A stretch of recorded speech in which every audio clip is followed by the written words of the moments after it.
Mr. Modi's government has been completely stunned by this turnaround that Pakistan has executed over the last 1 year. It seems to me that one of Modi's skills, let's say, is playing both ends against the middle and keeping his options open. You don't talk about South Asia without going to Modi, without considering India as this huge power player. Mr. Modi is trying to be friends to everyone.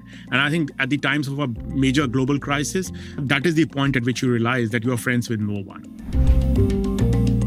Hello and welcome to One Decision. I'm your guest co-host Rosanna Lockwood, and I'm joined by my co-host and former head of MI6 Sir Richard Dearlove.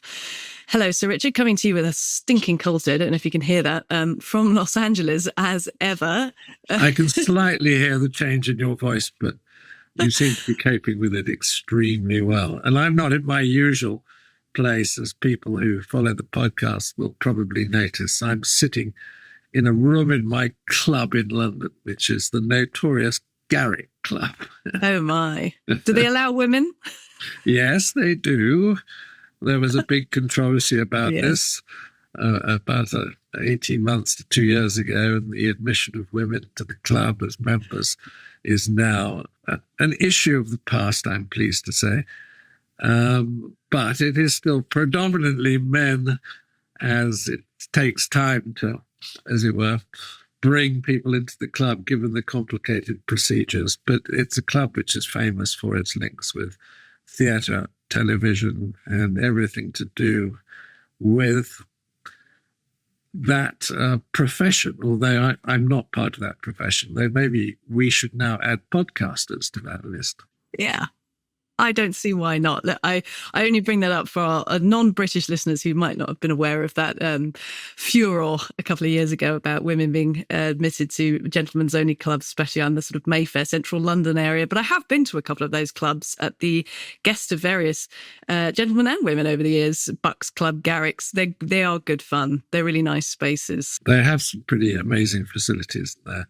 And there's a big dinner tonight here for members only, and I'm being honoured as the member whose honour the dinner has been given. So I'm not quite sure how I qualified for that distinction, but it's a pretty. I have to be on form, not give a podcast, but give a speech. I'm preparing myself for that. Taking one for the team, Sir Richard, and truly well deserved. And I hope you have a glass of port when it's all done. Look, enough of our social lives. We've got a lot to cover today. We're going to start with our In Brief segment this week, where we make sense of the biggest geopolitical news. Coming up, we'll turn our attention to the world's third largest oil importer, India. As the Indian economy absorbs significant shocks from rising oil prices, Prime Minister Narendra Modi is closely watching Pakistan step into an unexpected role as mediator. The former Indian military official, now journalist Sushant Singh, joining us from Yale to break it all down. And if you're not already subscribed to One Decision on YouTube or wherever you listen, now is the time. You won't want to miss a single conversation. But first, in brief, we'll examine the global energy crisis, assess the ceasefire between Israel and Lebanon, and look at what a potential US military operation in Cuba could mean for the region. Sir Richard, let's start with the Strait of Hormuz, because how could we not? A lot changing, especially from the time of recording this to when this airs. So we're not going to get into the nitty-gritty of he said, she said, this boat was allowed and that not, because in surprise to few, but dismay of many, over the weekend, the fragile ceasefire really not holding together very well, fraying at the edges, barely holding together, severe lack of trust, ships being held, warning shots being fired. I mean, take it as we can. Where do you see this all heading in the coming days? I mean, it just looks like there's a total breakdown in trust between both sides, US and Iran. But I think it's boiling down to a game of chicken, isn't it? Who blinks first? Does Trump blink because of the domestic consequences in terms of the price of petrol and the impact on the cost of living and the position politically, as he runs towards the midterm elections? But on the other hand, Iran's economy is effectively blockaded now by the American blockade of the Straits, and it's always been, as it were, the financial situation, the economic situation for the average Iranian, which has recently caused uprising on the street. And it just strikes me whether Israel and the United States working together haven't decided to try and go for bust.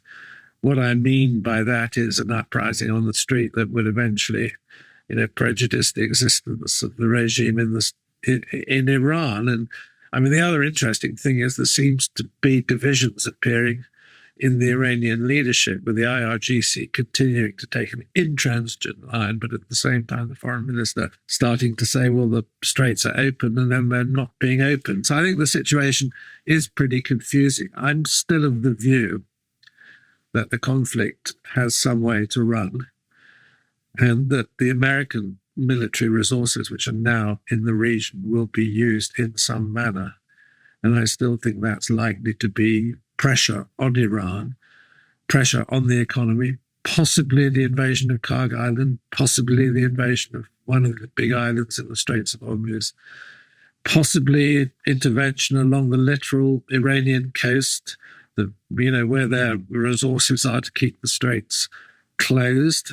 So I'm certainly of the view that we're not anywhere near an end game yet. I find it particularly striking you mentioned there that the pressure that they may be inflicting deliberately to cause uprising on the streets. So I feel like we haven't touched on that topic for a few weeks now, because it was all, all go for so much of the time, missiles being fired, concept of troops on the ground, Karg Island, all of those things you mentioned, that the idea of revolution or popular uprising had become a thing of the past, but now you're saying it may still have been part of the strategy. And with regards to that hardware still being in the region and still increasing in the region, a member of the Iranian parliament who was part of the talks more than a week ago in Islamabad, warning this, saying, quote, on social media, the entry of enemy equipment into the region under the pretext of Iran's maritime blockade, like the negotiation process and the claim of the war's end, is nothing more than a deception, and it appears the enemy is seeking renewed military operations.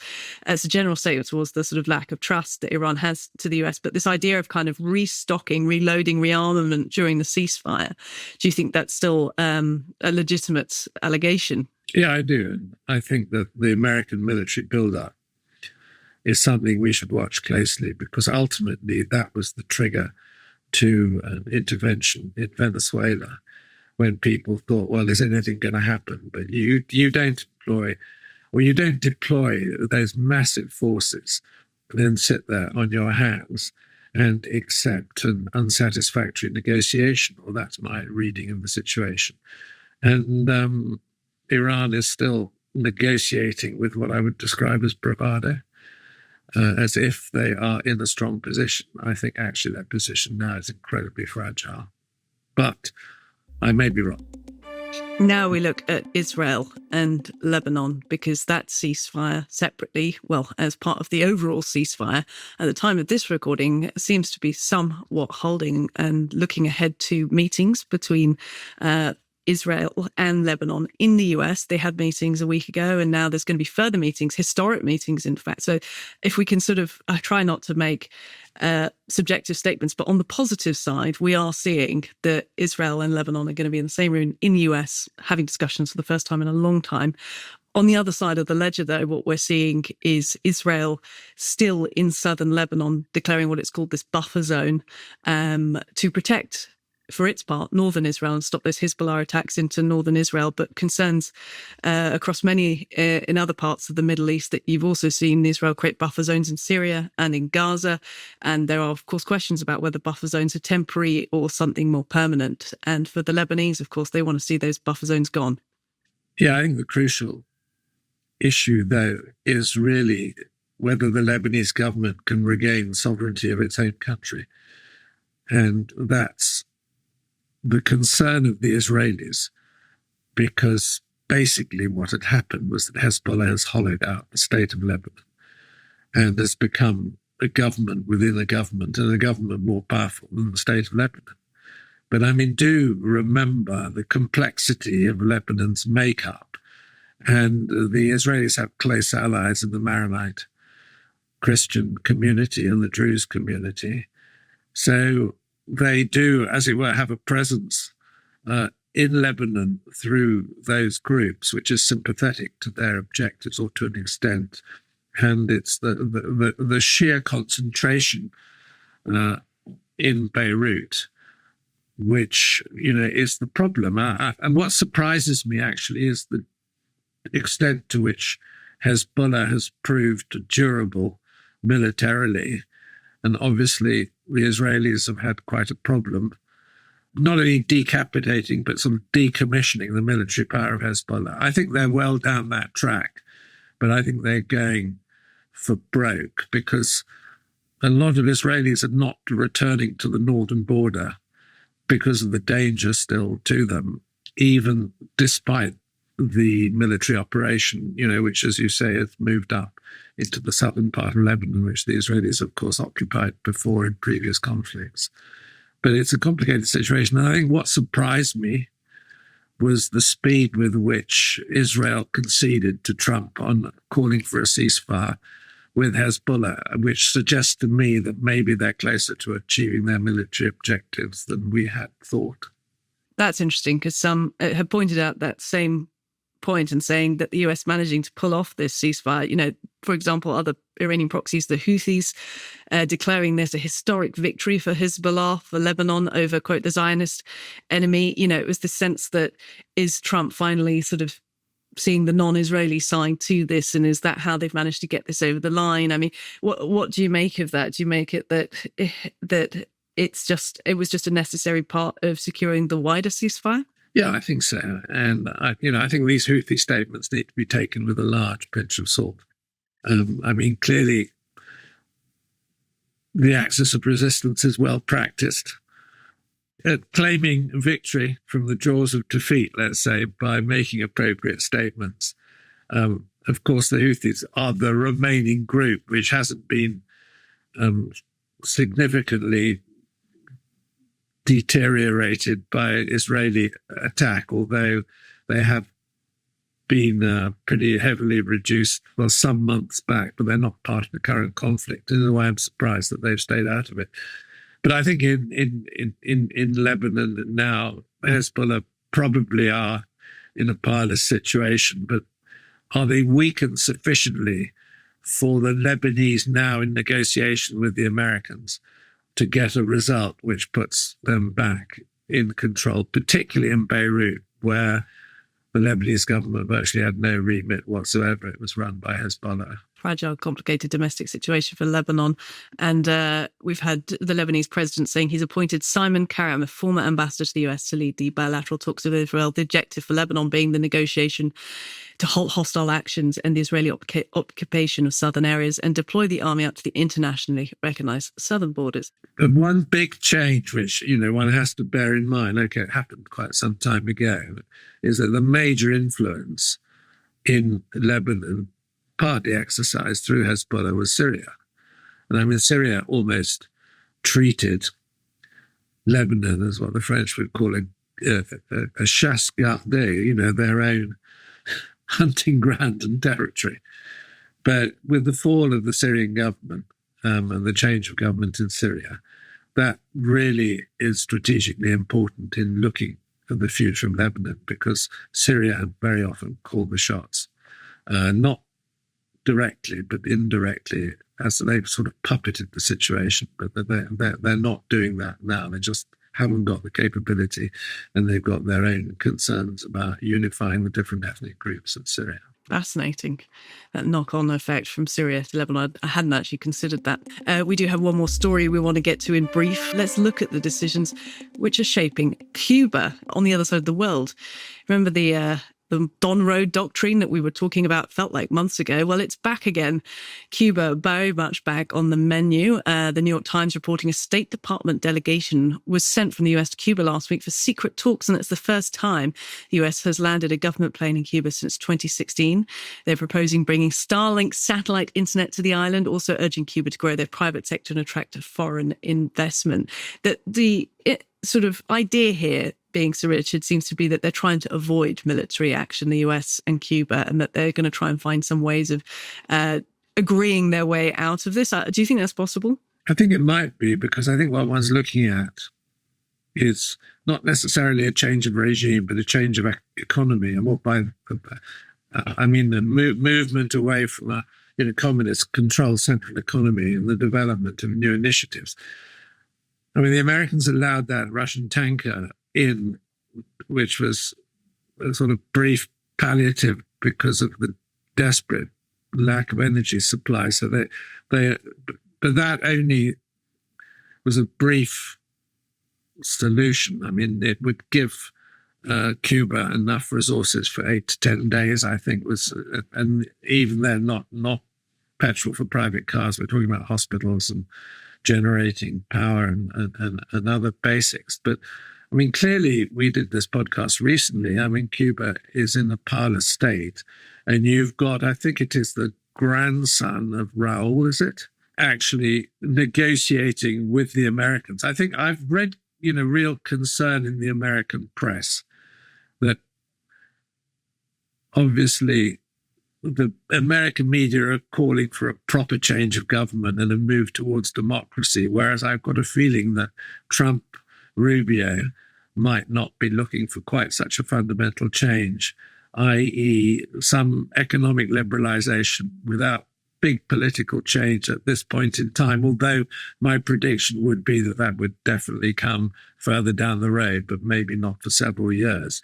But it's clear that Cuba, as an enemy of the United States, which the regime has been, is on the point of implosion and maybe complete disappearance. I find myself questioning whether President Trump will be able to resist the temptation of military intervention, especially on his way home from Iran, as we heard him sort of referring to previously, because the rhetoric, I know it's a lot of it's signaling and it's a lot of it, it's sort of almost diplomacy, but from Cuban President Miguel Diaz-Canel saying, we will battle, we will defend ourselves, should we fall in battle to die, for the homeland is to live.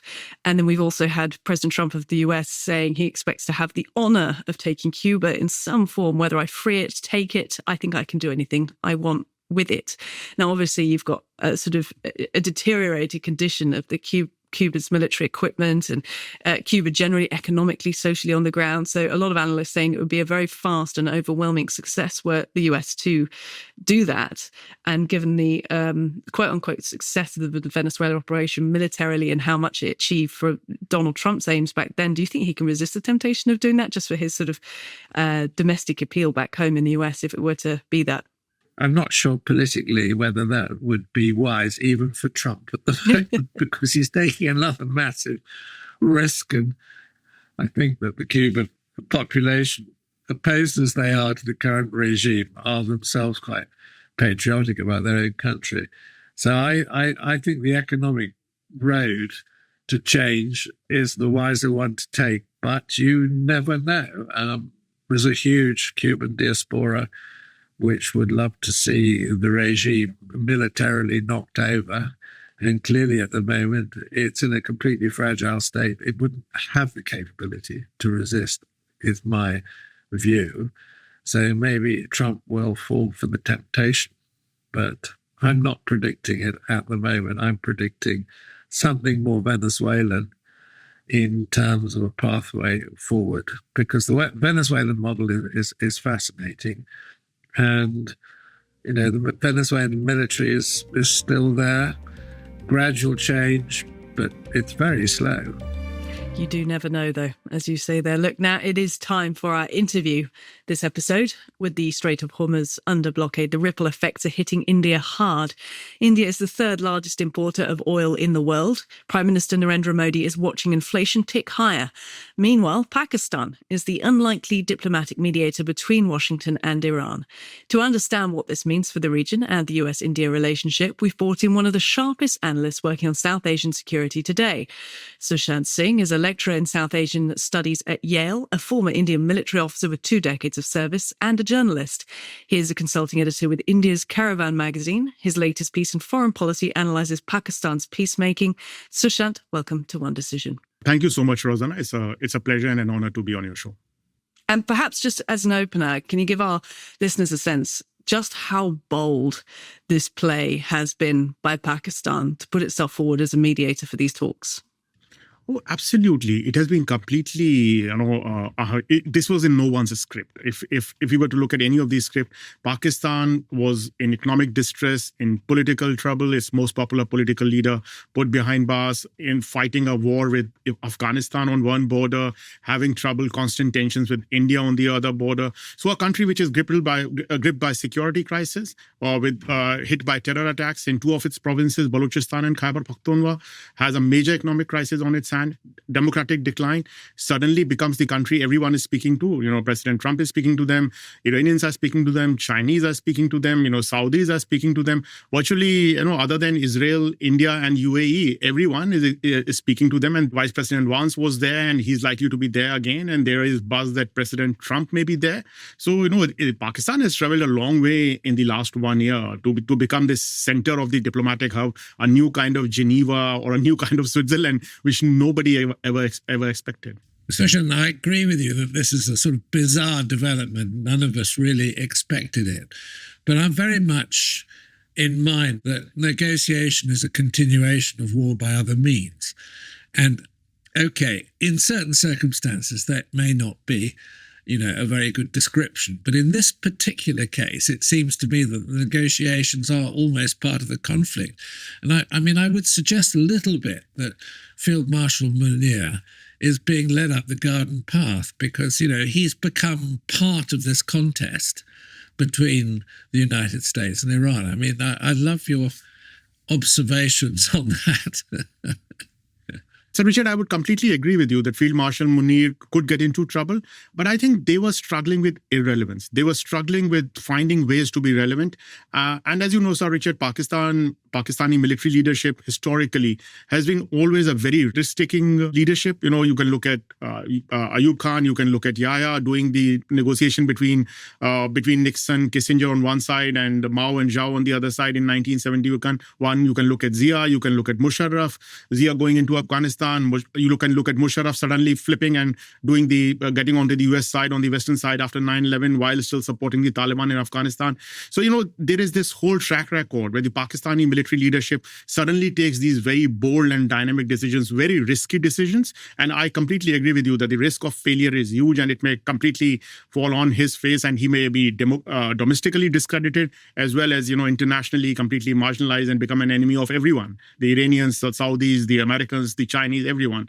But I think because they were so irrelevant and they were in such deep trouble that Field Marshal Munir perhaps thought it best to take this opportunity and take whatever little chance was there to regain some relevance and to get into a position where he becomes domestically stronger vis-a-vis Imran Khan, while also making Pakistan more secure against the troubles that it is having with India and with Afghanistan. So it works for him in both ways. The risk is high, but the rewards are also going to be high. There is so much to get into domestically with Pakistan and also its history as a mediator. I want to come back to that, but we can't begin this conversation without talking about the India factor as well. We just introduced the piece you wrote, Foreign Policy, leading into this, where you said that Narendra Modi's foreign policy has long sought to diplomatically isolate Islamabad, and it has now been, quote, bypassed in the real corridors of power.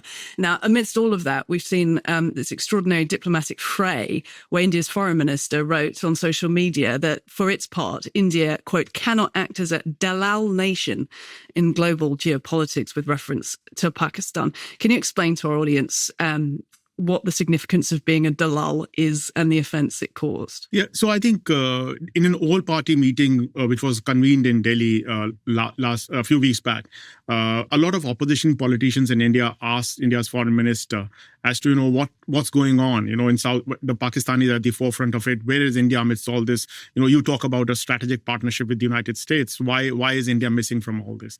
And the India's foreign minister, Dr. S. Jaishankar, who has been a career diplomat, he was India's foreign secretary, ambassador to China, ambassador to the United States, etc., has a distinguished diplomatic career and is now a political appointee. He went out and said that Pakistan has a history of being a dalal country. Dalal in Hindi or Urdu essentially essentially means, a more polite, this thing would be a mediator or a broker. But I think what Jaishankar meant in this context was more like a pimp, somebody who's acting in a degrading manner, as a kind of a snub that, we don't do this kind of low stuff. These guys keep on doing this kind of stuff. I think there are two parts to this. One is, of course, the Indians have been stunned. Mr. Modi's government has been completely stunned by this turnaround that Pakistan has executed over the last 1 year. And this clearly, is something which has negated what Mr. Modi has tried to do over the last decade of his prime ministership, which is, as you said, isolate Pakistan diplomatically. So India became close to United States. India started engaging with UAE. India started engaging with the Saudis. Mr. Modi even tried to engage with China. So to somehow isolate Pakistan and make Pakistan this kind of a country where it could not get any of the external support that it was looking for. But clearly, after a decade of pursuing that policy, since the military clash last May between India and Pakistan, that policy seems to be unraveling. And this one has particularly hurt Mr. Modi very hard because a lot of his domestic standing depends on the fact that his supporters and the Indian people are being told that he is this great world leader. So then this becomes a particularly embarrassing fact politically for Mr. Modi and his government. And that's why this kind of a snub, both it was an expression of frustration as well as a put down to Pakistan that Dr. Jaishankar had attempted. Sushant, how much is Modi actually now being beaten up in the Indian media? I mean, given the sort of dominance of Modi and, as it were, the extent of his influence, and I mean, I'm fascinated by your interpretation, with which I think, I certainly agree. But on the other hand, is it undermining Modi's position within India? Because the influence he exercises is pretty extensive and pretty far-reaching. And of course, beneath this, you've got the whole issue of the sort of Hindu-Islam divide as well. And I'd be fascinated in your comments on that aspect. No, Sir Richard, you're absolutely right. Mr. Modi has been a very dominant figure in Indian politics for the last decade and a half. He has been, in fact, he's a third-term prime minister.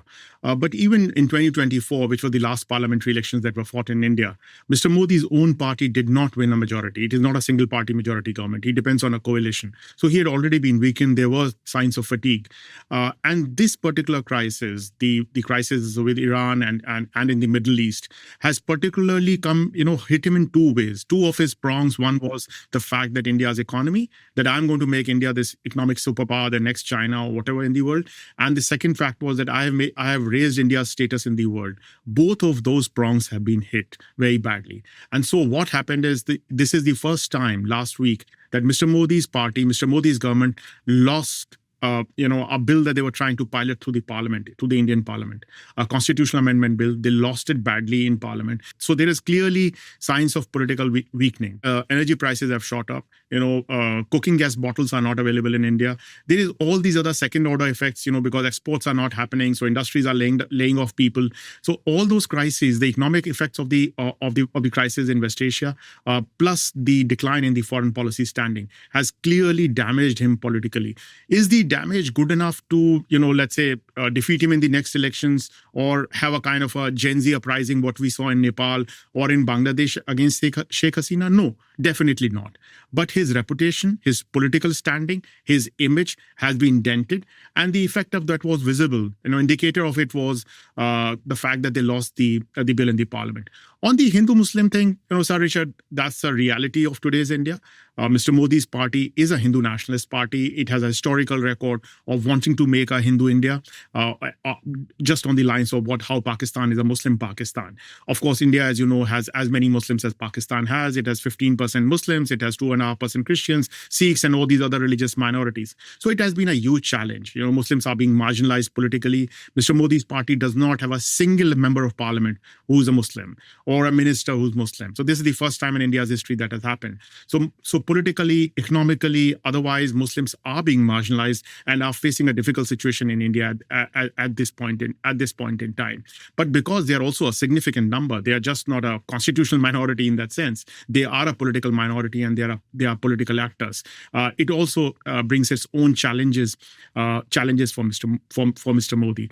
The problem with the whole thing is because Pakistan continues to support violence in Kashmir and other kind of activities and terrorism, it makes it very easy for Indians who may not be Hindu nationalists but just pure nationalists interests or pure wanting to work for their country, do not support Pakistan or to engage with Pakistan in any way. It is very difficult in India to bat for Pakistan in any way because of what Pakistan has historically done. Even you may be opposed to Modi, but the fact is you would still say that Pakistan is not the kind of country we should be friendly with. And I think that's the kind of a thin edge of the wedge that a lot of people are traversing. Just so domestically, a lot of pressures for Modi at home, as you just went through there. And then internationally, the idea being that you don't talk about South Asia without going to Modi, without considering India as this huge power player.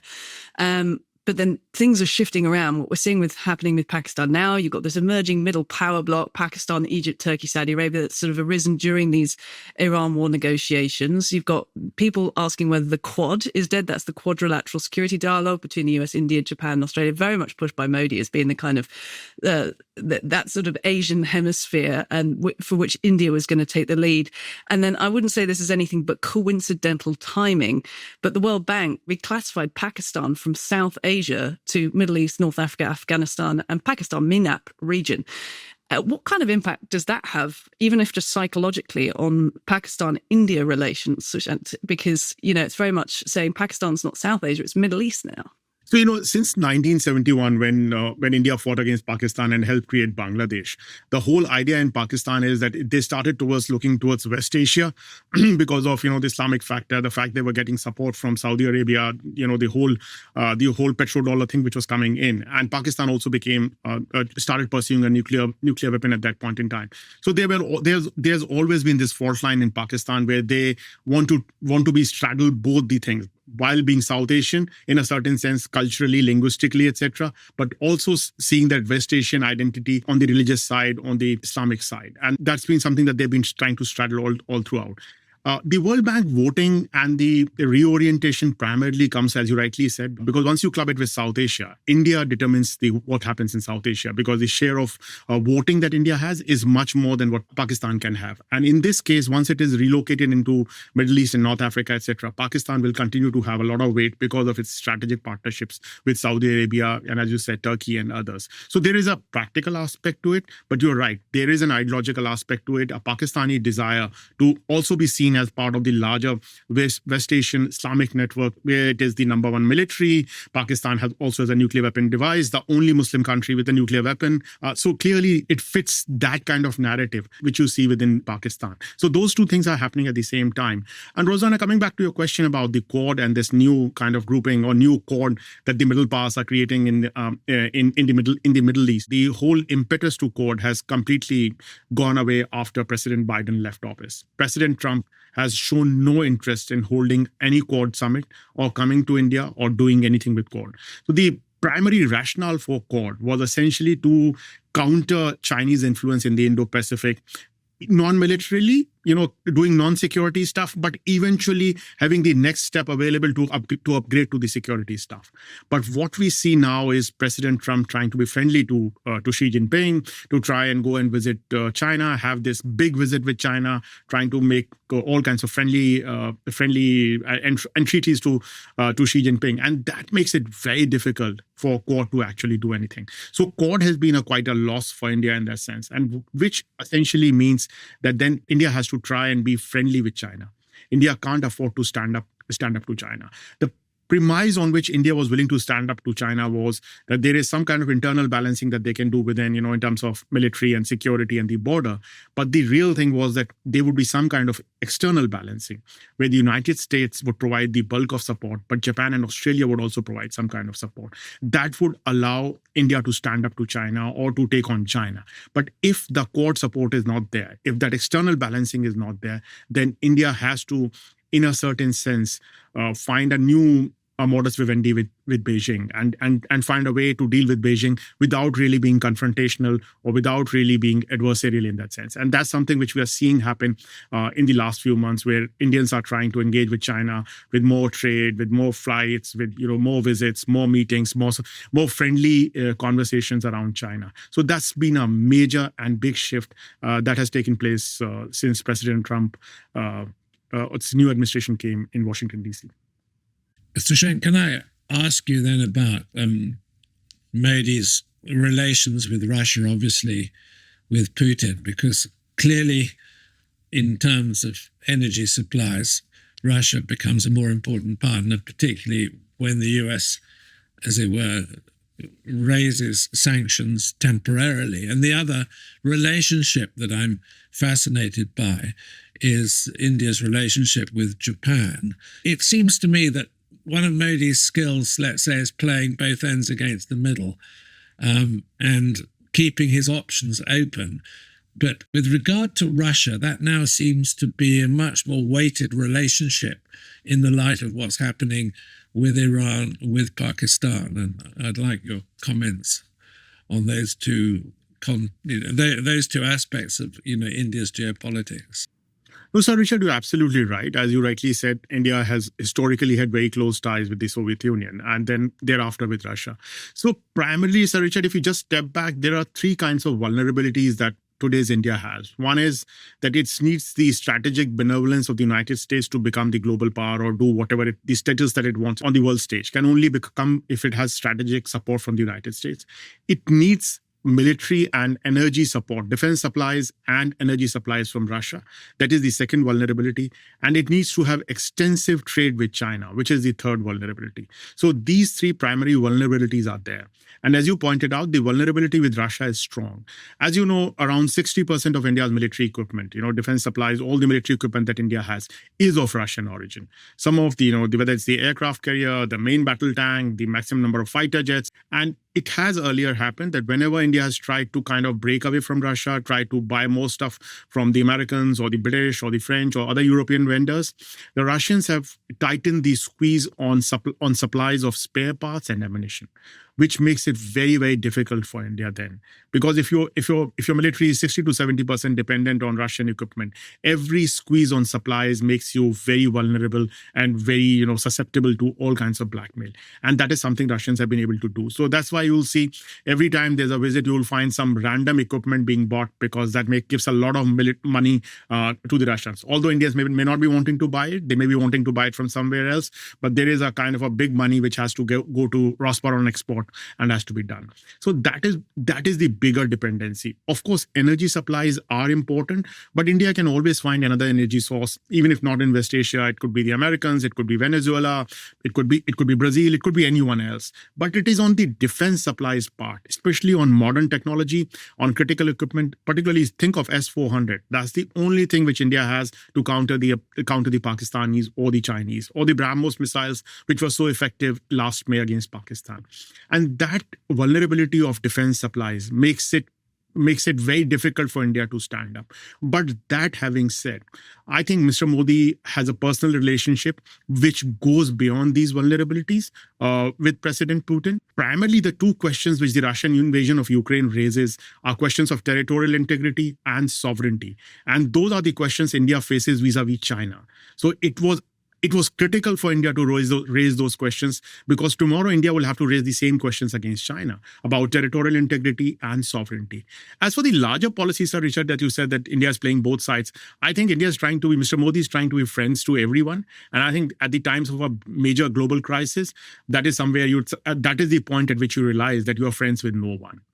If you're trying to be friendly with everyone, you're trying to be friendly with, because, when everything is going hunky-dory, everything is fine. You can be friends with everyone. You are partying, it's all fine. But it's only in a time of a crisis that you realize that you can't afford to be friends with everyone. And I think it is this moment where this is becoming pretty visible. You're really struggling to find who your friends are. Are Saudis your friends? Are Americans your friends? Or who's your friend at this point in time? Are Russians really your friend? Who's your friend? And I think this is that moment of vulnerability. This is that moment of calling where Mr. Modi is finding it very difficult. The Japanese president with whom India has that very good relationship was Shinzo Abe, and Shinzo Abe, is no longer there.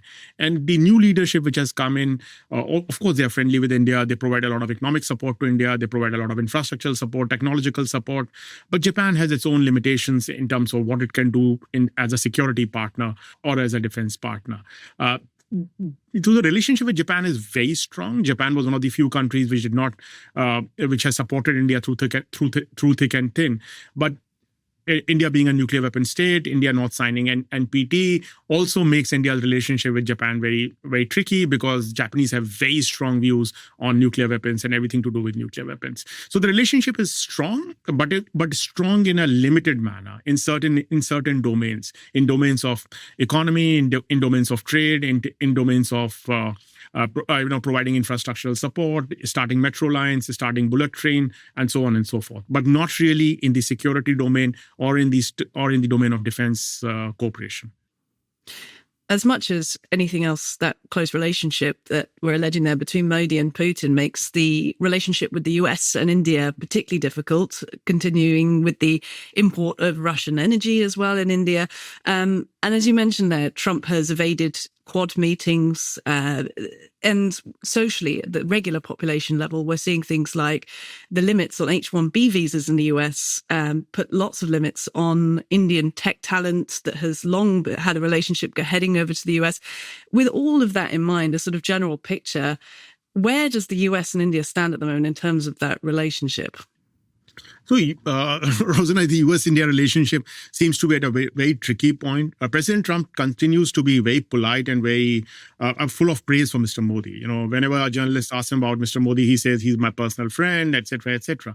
But the fact of the matter is, when President Trump came in his first term, Mr. Modi held 2 election rallies for him. One in Houston with the Indian diaspora there in 2019, and another one in Ahmedabad, Mr. Modi's home state, a big rally of 100,000 people in a cricket stadium. But Trump, of course, lost that poll to President Biden. And so the expectation was, and the Indian ministers, etc., were on record saying that unlike other countries, we are not worried about Trump 2.0. We are going to do very fine because he's very nice to Mr. Modi, and Mr. Modi has this great relationship with him.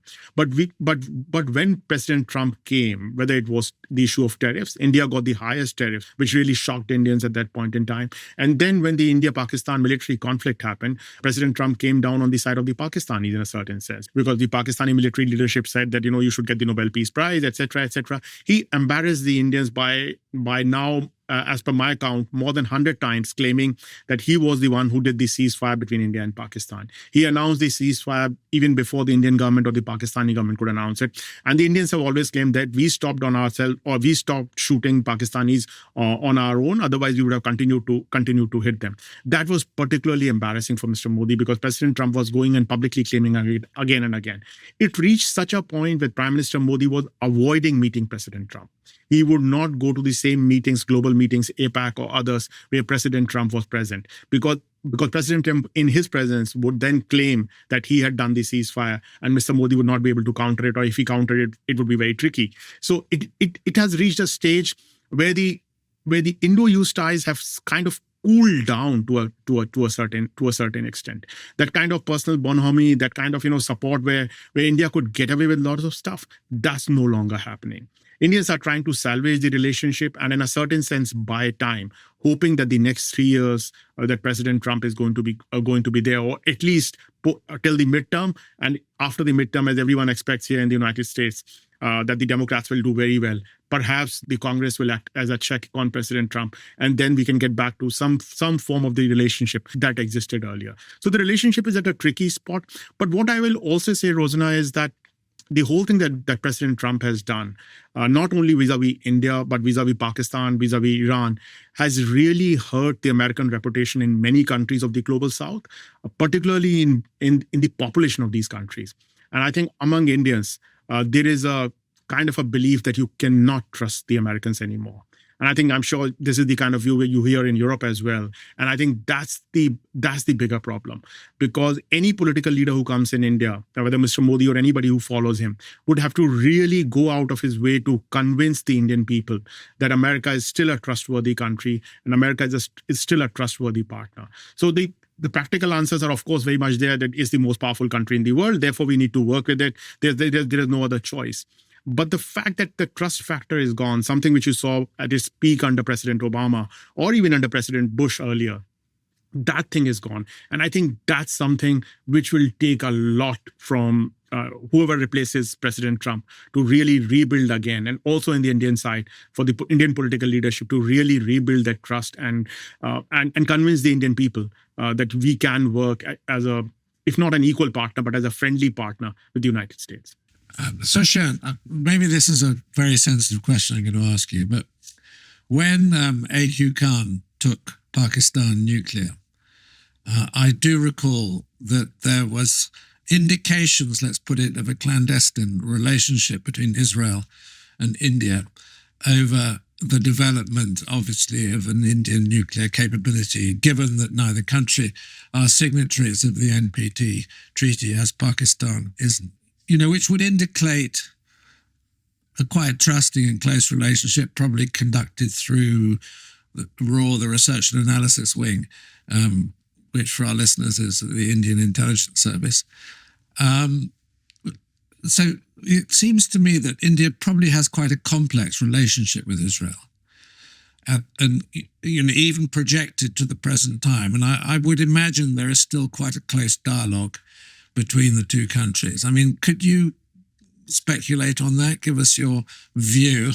Okay, I appreciate it's a sensitive area. No, perfectly fine, Sir Richard. No. You know the history of India-Israel ties. India acknowledged the existence of Israel in the 1950s, but only established full-fledged diplomatic ties in the early 1990s after the end of the Cold War. But the fact of the matter is that even in earlier wars that India fought against Pakistan, whether in 1971 or in 1965, Israel did provide a lot of support to India, and Israeli intelligence and Israeli military and Israeli defense companies were providing support to India even during the 1980s, particularly after when the Indian Prime Minister Indira Gandhi was shot down and Indians were trying to devise security and other things. Even after the 2008 Mumbai terror attack, it were the Israeli experts who came down and said, how to safeguard your urban centers and how to deal with hotels, etc.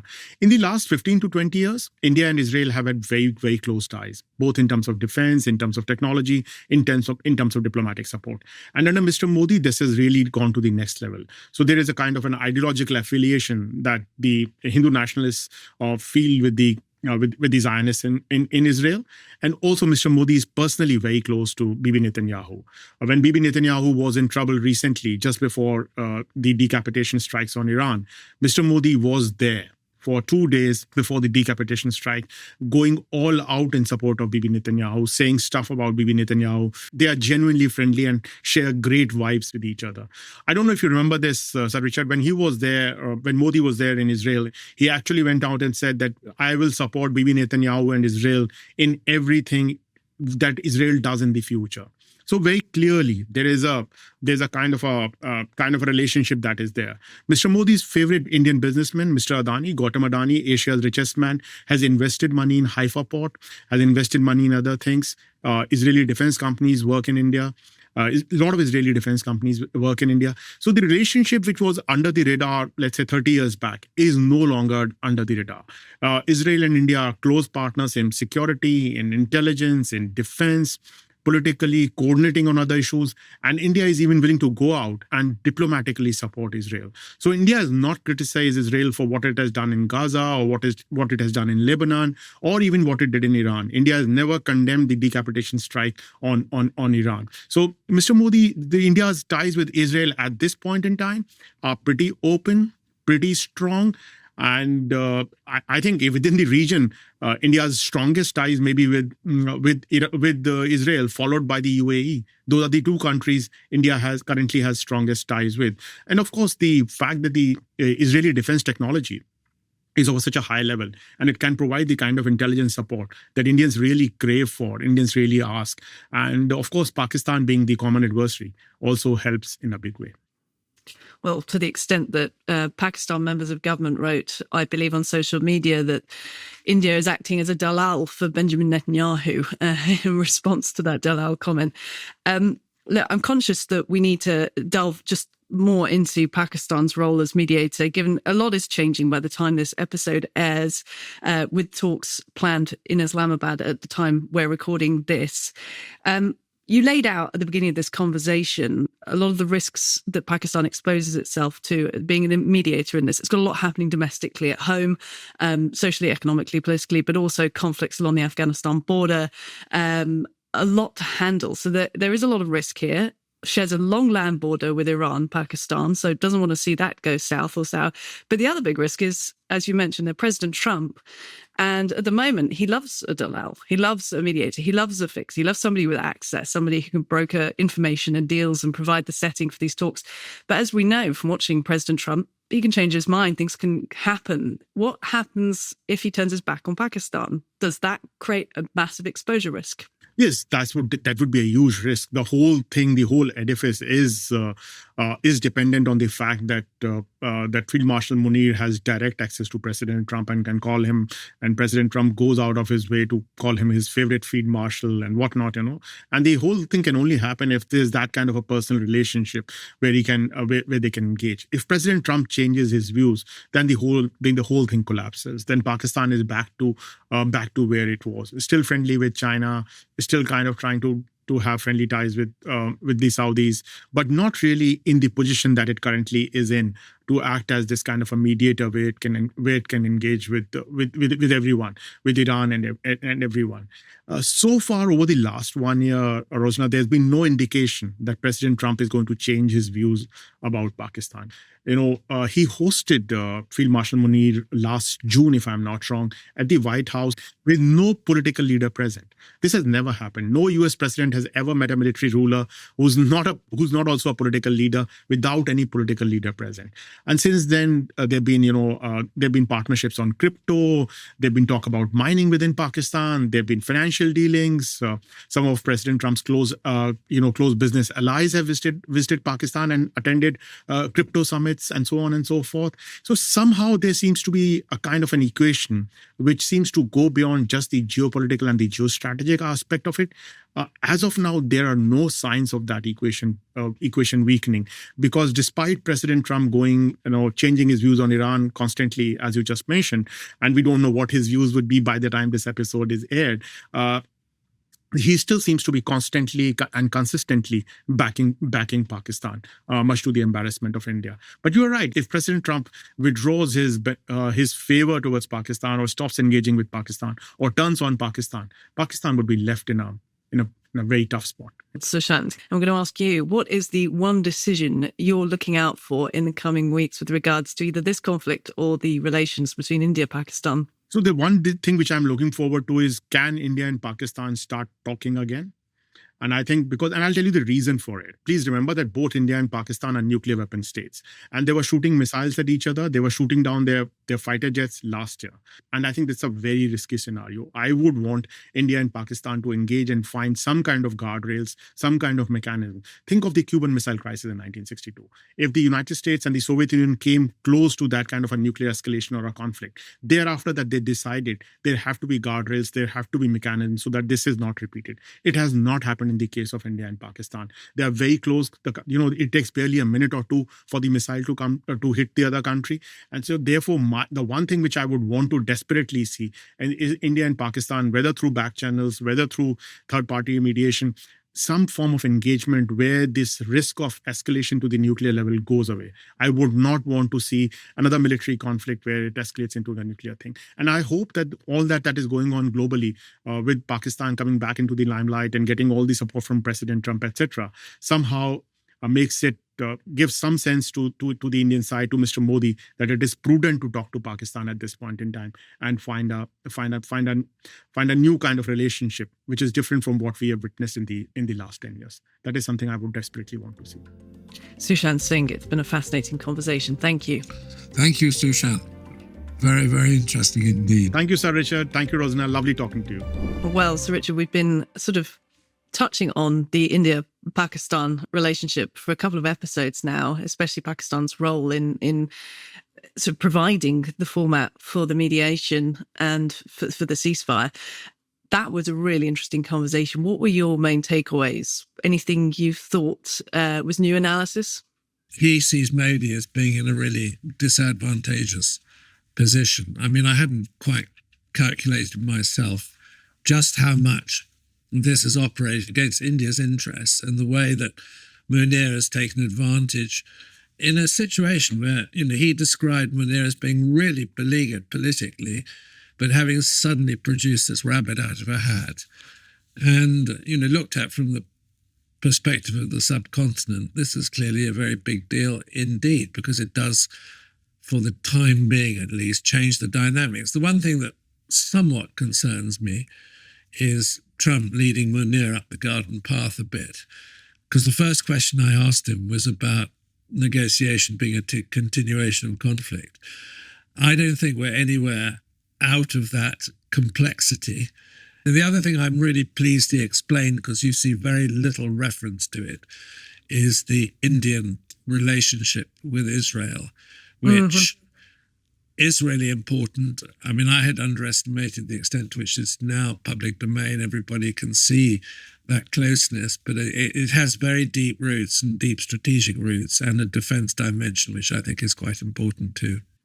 Yeah, I mean, certainly for me, that was very interesting, that insight, that analysis, but also the way he described the lack of trust that now exists between India and the US, and the way that India at large may be looking at America and Americans now, and President Trump. And that word trust, I think, is so redolent of everything that is going on at the moment, because we know for their part, the Iranians are really struggling to trust the US in these negotiations. And it's just that the way that President Trump is behaving and his administration is behaving, the decisions they're taking on all sides all the time, even before this, will have led to a disintegration of trust between many in South Asia and the other side of the world against the US. So how that gets restored potentially after the midterms, as Sushant was saying, or beyond that, will be interesting to see.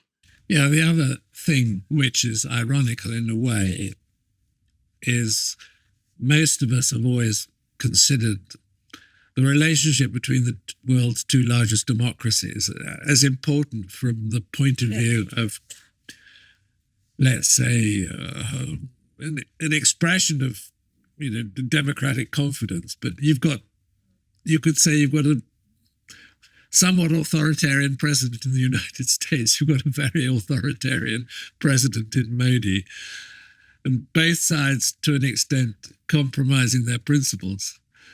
So, and yet a relationship which is clearly tense at the moment with Trump, not paying attention to the Quad. Because actually, if you go back with previous US administrations, they've always regarded India as a really important player. And the rebuilding of relationships with India has been a big deal in American foreign policy. But at the moment, that clearly seems, from Sushant's interpretation, to be somewhat in abeyance. And I hadn't appreciated or noticed just how little attention Trump has paid to the Quad, and the fact that he hasn't, as it were, celebrated Modi or Modi's regime, despite being polite about it anyway. So I think there's an awful lot in that podcast which is really important in terms of judging current geopolitics, because India is such an important player. It is. When I was based in Singapore covering Asia, anchoring out of there, the Quad and AUKUS, the Australia, US, UK partnerships as well, that was all we spoke about a few years ago under the Biden administration. The Quad was all important. I remember Kamala Harris's visit through Asia, and it was top of the agenda, and now it's just been pushed to one side. That is all we've got time for this week's episode. Join us every Thursday for more exciting conversation about world events that goes beyond the usual headlines. Subscribe to One Decision on YouTube so you never miss out on a conversation putting the global news in context. For more conversations with leading decision makers and thinkers, do check out onedecision.com, where you'll find additional commentaries, conversations and explainers. I'm Rosanna Lockwood, joined as ever by Sir Richard Dearlove. Thank you for listening.